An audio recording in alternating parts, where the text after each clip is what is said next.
प्रत्याशी आजमाएंगे किस्मत, राजनीति के रण में नए सूरमाओं को भी मिला मौका, इन सीटों पर कड़ा मुकाबला।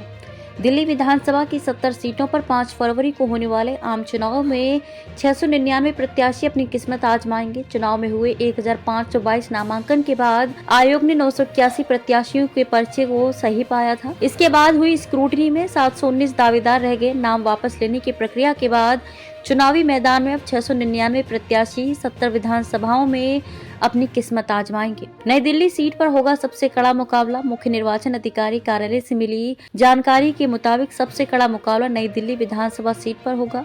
यहाँ विभिन्न पार्टियों के 23 प्रत्याशी चुनाव लड़ रहे हैं। दूसरी ओर दिल्ली में सबसे कम प्रत्याशियों वाली सीट कस्तूरबा नगर विधानसभा और पटेल नगर विधानसभा बन गई है।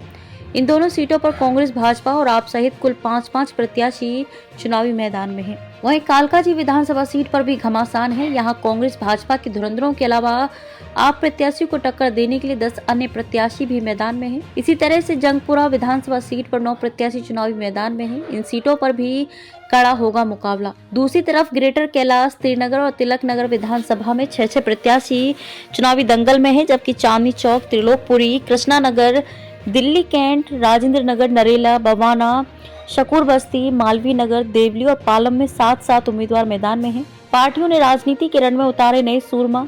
दक्षिणी दिल्ली लोकसभा क्षेत्र के अंतर्गत आने वाली 10 विधानसभा सीटों पर भाजपा, आप और कांग्रेस ने 12 नए सूरमाओं को चुनावी मैदान में उतारा है। दलों की नए उम्मीदवार को टिकट देने की रणनीति कितनी सफल साबित होगी, ये चुनाव परिणाम ही बताएंगे। विधानसभा चुनाव 2020 में बदरपुर बॉर्डर से कांग्रेस ने अपने उम्मीदवार के रूप में प्रमोद कुमार यादव को टिकट दिया था। उनकी जमानत भी नहीं बची थी। इस बार पार्टी ने नए और युवा चेहरे अर्जुन भड़ाना को टिकट दिया है। अर्जुन भड़ाना पूर्व सांसद अवतार सिंह भड़ाना के पुत्र हैं और पहली बार चुनाव लड़ रहे हैं। ओखला विधानसभा क्षेत्र से इस बार भाजपा और कांग्रेस ने विधानसभा 2020 के अपने उम्मीदवारों को मैदान में नहीं उतारा है। कांग्रेस ने 2020 में प्रवेश हाशमी को टिकट दिया था और भाजपा ने ब्रह्म सिंह को उतारा था। कांग्रेस ने अरीबा खान और भाजपा ने मनीष चौधरी को दिया मौका। दोनों उम्मीदवारों की जमानत भी नहीं बच पाई थी, इसलिए इस बार कांग्रेस ने अपने नए उम्मीदवार के रूप में अरीबा खान और भाजपा ने मनीष चौधरी को मौका दिया है। दोनों अपने अपनी पार्टी से निगम पार्षद हैं। वे अपने वार्ड में लगातार मतदाताओं से किसी न किसी काम से जुड़े रहते हैं। दोनों दलों को विश्वास है कि उनके उम्मीदवार चुनाव में उनके नाम को अवश्य पार लगाएंगे। महरौली से आपने महेंद्र चौधरी को दिया टिकट। महरौली विधानसभा क्षेत्र से आपने निवर्तमान विधायक नरेश यादव का टिकट काटकर महेंद्र चौधरी को दिया है।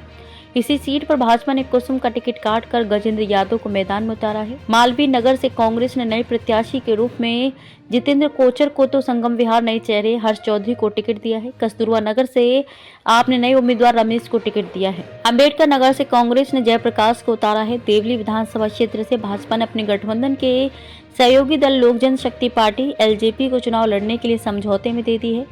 एलजेपी ने दीपक तंवर, कांग्रेस ने राजेश चौहान व आपने प्रेम कुमार को मैदान में उतारा है। यहाँ पर तीनों प्रत्याशी पहली बार लड़ रहे हैं। अब देखना ये होगा कि नए सूरमा मैदान फतेह करने में कितने सफल होते हैं।